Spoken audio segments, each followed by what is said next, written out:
Hi, welcome to a new video dedicated to a new Eachine FPV goggle mask. This is the Eachine VR006 and is probably the cheapest entry model. It's only a 3-inch built-in LCD screen, so super mini type of screen. But as you can see on the pictures, you have a diversity system. So it's basically a $35 entry model FPV mask. So don't expect to have very advanced features associated with such price. Anyway, it's written to be HD. We will check in practice is it or not. Okay, let's discover a little bit the content. So here is the mask. Okay, I already pre-installed the two antenna. At least you have a cloverleaf antenna, very short, in RPA SMA format, so I can give you some indication about the weight if you are interested by the cloverleaf antenna. You have something about 10.2 gram in RPA SMA. It's a right polarization, and associated with for the diversity system, you have a planar, okay, linear planar antenna, half planar to be more precise, and weighs 11 grams. Okay, so just need to screw. Be sure to have the 4 square front. Okay, so this is the right way to install your planar antenna, and in this case you will be able to, like this, to optimize the radio propagation behavior. So what we have in the packaging, an instruction manual, basic one, where you will be able to find first of all the list of all the supported frequency here. Okay, so we have 5 channels. The raster band is supported. That's great. We have the different role of each button, the menu or the settings you can apply, etc, etc. And on the first we will have the resume of all the main characteristics. So it comes with an 1S LiPo supporting between 3.7 up to 4.2 volt, obviously, and the receiver is advertised to have a RX sensitivity of minus 19.5 dBm, which is pretty not bad. 164 grams, okay, without antenna and band, etc. And we have a 4G channel, and for the screen we have a 3-inch, and the resolution supported is 500 by 300. So why they are writing advertising is HD, it's absolutely not HD anymore. It's even not reaching the native resolution of your FPV camera in D1 PAL or D1 NJC.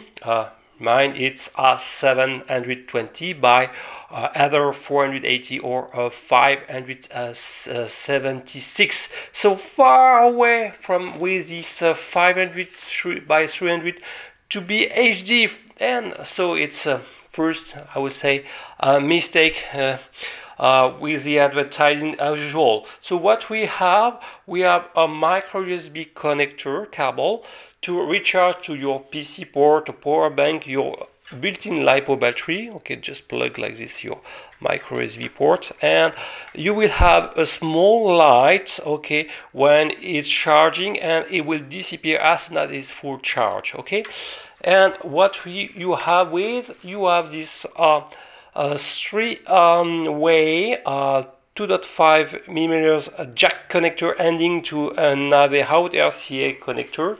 Is a NAV in, okay, sorry, it's a NAV in input. So if you want to broadcast into your mask an external source, I deeply regret, and the word deeply is not strong enough, there is no AV out to record much more easily your FPV flies through a DVR recorder plugged with the AV out. It's my main first concern.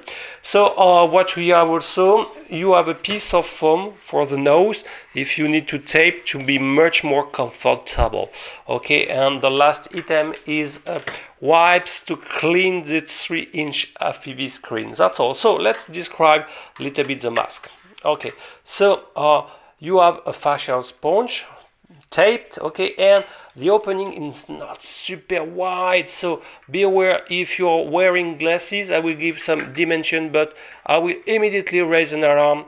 You won't be able to wear your glasses with this mask, okay, so you have only 11 centimeters maximum, and in this axis you have something about 45 millimeters. It's so narrow and possible laterally to enter to fit this mask with your glasses.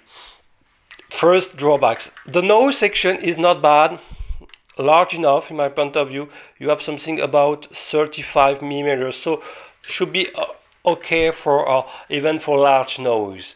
The distance from the Fresnel lens, you have a small Fresnel lens, as I think you can see the reflection behind, with a moderate magnifying factor, something about 1.5 maximum, but the distance is about, I will say, 3 centimeters, 3 centimeters and a half. So if it's confirmed for wearing glasses is not large enough. So laterally, let's check that. As you can see, no possibility to adjust the Fresnel lens distance. So if your eyes are quite a bit old, and as you can see in a few instances, it will be a little bit problematic. Let's continue to discover. For screw to detach and to split in two, you will have to cut a little bit the foam element here, because it was taped after the assembling. So on the front, nothing except the logo, and the most important is located on the right side, where 4 buttons are here. This can power. To turn on the machine, you will need to press and keep pressed this button at least 3 or 4 seconds. Let's say 1, 2, 3, 4 seconds, and you can see the screen is turned on. And to turn off, you have to do the same. 1, 2, 3 seconds approximately. So this button is used to turn on and off the machine, and when the machine is turned on, already turned on, it will run the scanning procedure. Okay, we have a plus and minus button is to cycle between the 40 channels, so be aware, because it will cycle is not divided into sub-band. Okay, you will need to cycle between 40 possibilities. So with in average, statistically, you will need to press 19 times before to reach your chosen preferred frequencies. Could be tricky, but good news, the current frequency values is displayed, is printed on the OSD on the bottom right. I will press on, okay, and as you can see on the bottom right, I hope you can be able to see, I will try to make a small zoom. You can see the frequency is printed. On the other side, what we have the current battery level. Don't forget, it's a 1 cell model, so it's this value will be bounded between 3.7, I will say, up to 4.2. It will take approximately 1 hour to recharge, and the announced flight time, usage time, is about 1 hour. Okay, so as soon as I turn on it, you can see the white nose, so is a synonym of FPV friendly machine.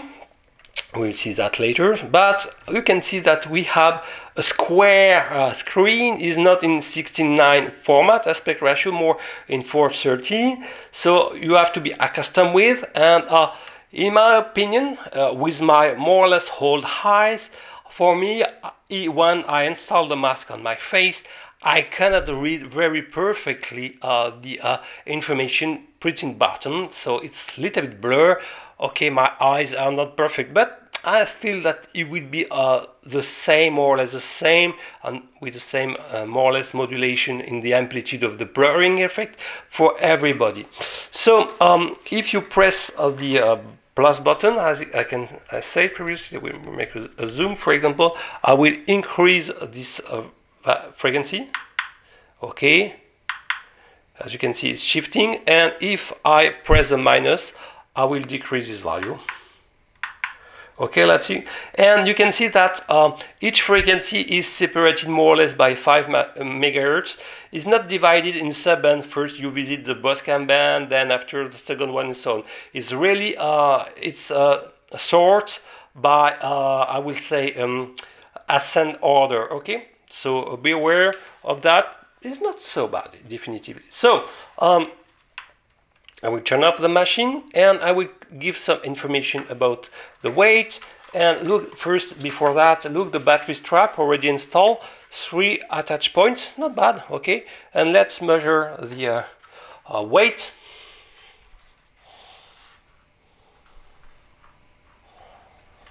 Okay, we are reaching something 216 grams, which is obviously for a 3-inch the lightest FPV goggle mask available in the market. So let's picture a real video. So I will use this small IO camera, as you can see here. This is the Bot Clash F01. So I will power it with the 1C LiPo, okay, and I will turn on the goggle mask and we will see in a few instants the quality, okay. So as you can see, I hope you will be able to see, yes. So we have, I will make a close-up. So what possibility we can have of screen settings?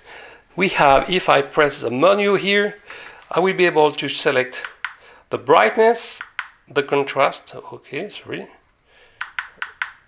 the saturation, and the input. So I can select the RF or the AV in, okay, is the second choice. To select, just press plus or minus to select the second input. Okay, so it's pretty simple, no extra, a lot of features. The quality, well, is an average. The brightness is, I'm not super impressed. The quality is not bad, okay. I've got some flickering link with my FPV camera, is probably my light around, but it's not so bad, okay. The latency, let's check that a little bit. We'll try to install more or less correctly the FPV camera. As you can see, the latency is not so bad, it's pretty instantaneous, okay. So good point for this one. But the quality of the screen and the aspect ratio is a little bit surprising if you are accustomed to have a more wider 16:9 format. Okay, so it's different, that's all. We have basic OSD information, that's great. And now what I will perform, it's a FPV range comparison. Well, I won't use a quadcopter, I will walk away in my street.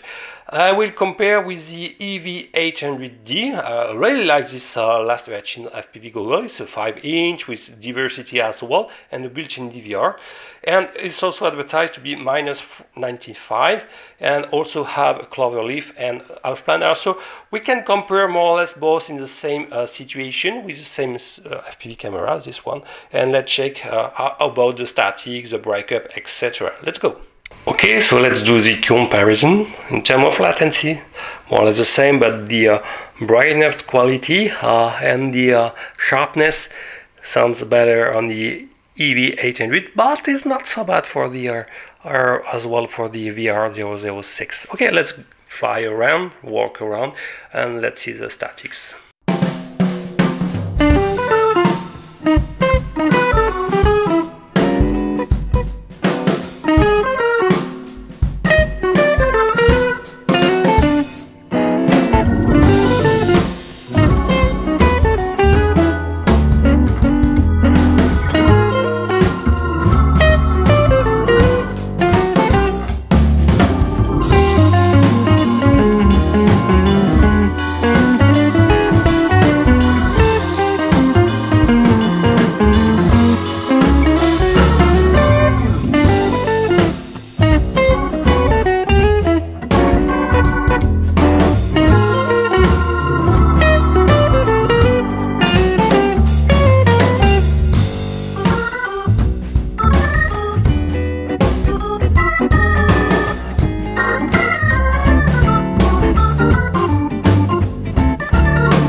so we will be able to compare both, and let's conclude after.